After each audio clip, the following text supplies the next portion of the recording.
नमस्कार दोस्तों, स्वागत है आप सभी का हमारी राठौर कहानी स्टोरी पे। दोस्तों, आज मैं एक ऐसी कहानी लेकर आई जो एक लड़की की। नमिता ने राहत की सांस ली जब लड़के बालों ने नमिता के माँ बाप से कहा कि आपकी नमिता हमें पसंद है। नमिता को लगा कि शादी से पहले का जीवन भले ही यातनाओं से भरा हो, पर शादी के बाद का जीवन तो अच्छा होगा।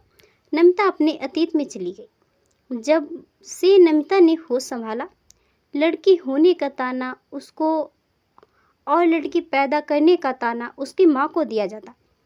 घर के काम, अपनी पढ़ाई के साथ वह छोटे बच्चों को ट्यूशन भी पढ़ाती। नमिता ने ग्रेजुएशन कर लिया था। बात बात पर पिताजी का माँ पर हाथ उठ जाना, बिना गलतियों के बात ना करना, यही सब था नमिता की अब तक की जिंदगी का निचोड़। खैर, विवाह हुआ और नई जिंदगी के सुनहरे सपने लिए नमिता ने ससुराल में कदम रखा। ससुराल में शादी की खुशी का माहौल, रिश्तेदारों की गपशप। शादी की पहली रात, एक लंबे इंतजार के बाद पतिदेव ने कमरे में लड़खड़ाते हुए कदम रखा। नमिता के तो डर के मारे होश उड़ गए। नमिता के लाख विरोध के बावजूद नमिता की शरीर व आत्मा को एक शराबी ने रात भर कुचला। सुबह जब अधमरी सी नमिता बाहर आई तो पति और सास ससुर के चेहरे विजयी मुस्कान से चमक रहे थे। जैसे तैसे दिन गुजरा और नमिता अपने कमरे में रात के विषय में सोच दिशा से घबरा ही रही थी कि दरवाज़ा खुला और इस बार कमरे में प्रवेश हुआ लड़खड़ाते हुए ससुर का। नमिता के तो पैरों तले जमीन खिसक गई, पर अब नमिता घबराई नहीं। उसने ठान लिया कि अब बस और नहीं। शराबी ससुर को अपनी ओर आते देख नमिता उठी और ससुर को जोर से धक्का दे दी और कमरे से बाहर आ गई। नमिता के मन में भय घबराहट का घमासान युद्ध चल रहा था, पर कहीं ना कहीं उसके मन में एक आवाज़ उठ रही थी, अब बस नमिता, अब और नहीं। उसने अपना सूटकेस उठाया और ऑटो करके अपने मायके पहुंच गई। सुबह सुबह बेटी को दरवाजे पर खड़ी देखकर वो भी अकेले माँ बाप के तो मानो होश उड़ गए। सारी बात बताकर जब नमिता ने ससुराल ना जाने का अपना फैसला सुनाया तो उसके माँ बाप भी नमिता के फैसले से सहमत थे। नमिता ने फिर से ट्यूशन पढ़ाना शुरू कर दिया। कई बार ससुराल वालों की तरफ से बुलावा आया, लेकिन नमिता और उसके माँ बाप ने साफ इनकार कर दिया।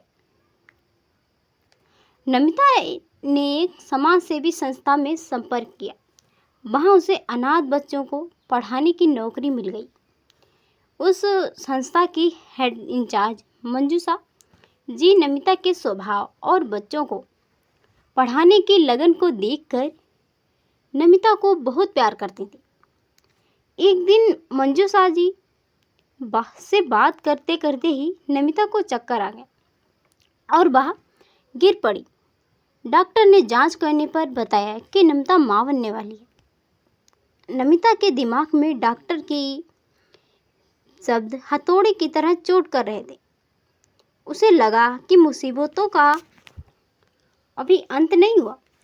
मन ही मन उसने निश्चय किया कि वह इस बच्चे को जन्म नहीं देगी। तभी उसे मंजूषा जी की प्यार भरी आवाज़ सुनाई दी। क्या सोच रही हो बेटा? क्या इस दुविधा में हो कि इस बच्चे को जन्म दूं या नहीं? नमिता ने हाँ में सिर हिलाया। उसकी आंखों से आंसू बह जा रहे थे। नमिता को मंजूषा जी ने समझाया, सोचो, इतना करने के बाद तुम कमज़ोर नहीं हो। अगर चाहो तो तुम इस बच्चे को जन्म दे सकती हो। मंजूषा जी के स्नेहमयी हाथों के स्पर्श ने मानो एक नई ऊर्जा का संचार कर दिया। मंजू मंजूषा जी और नमिता में एक ऐसा रिश्ता कायम हो गया जो शायद माँ बेटी के रिश्ते से भी कहीं ऊपर था। बेटा, तुम चाहो तो मेरे साथ संस्था के कमरे में भी रह सकती हो।